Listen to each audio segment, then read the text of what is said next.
So I thought I'd stand in the bright, bright sun, squinting, to talk to you about how dark your kids' room should be when they're sleeping. There's sort of two lines of thinking about this. One is I don't want to make it completely dark because I want them to be flexible and adaptable and be able to sleep on the go and sleep when we're traveling, and so I don't want to create such a controlled environment that they can't sleep elsewhere. Those people, that line of thinking, not incorrect.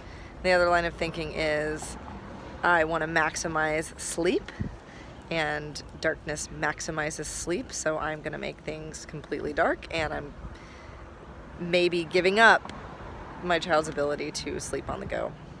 That line of thinking, also not incorrect.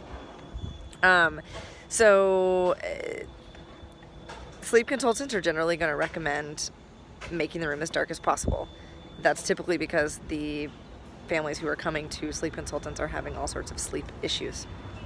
So if you are really focused on wanting your kid to be adaptable, be able to sleep anywhere, flexible, give it a try. Don't make the room completely dark.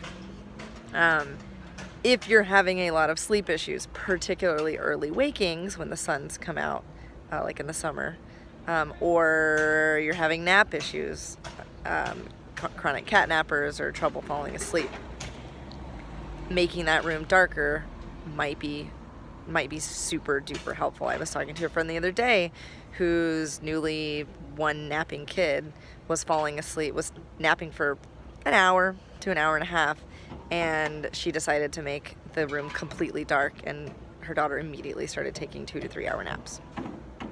So I think it's ultimately sort of a decision you have to make about how important is it for your child to be adaptable and to be able to sleep everywhere, versus how well they're sleeping at home, and calculating in how much you travel or how much you anticipating needing them to be able to sleep anywhere and everywhere. Because when you do have a really controlled environment, your child is likely to be less flexible. But if you're napping your child or sleeping your child at home 300 days a year or 330 days a year, and they're going to sleep better with a room completely dark, it might be worth it.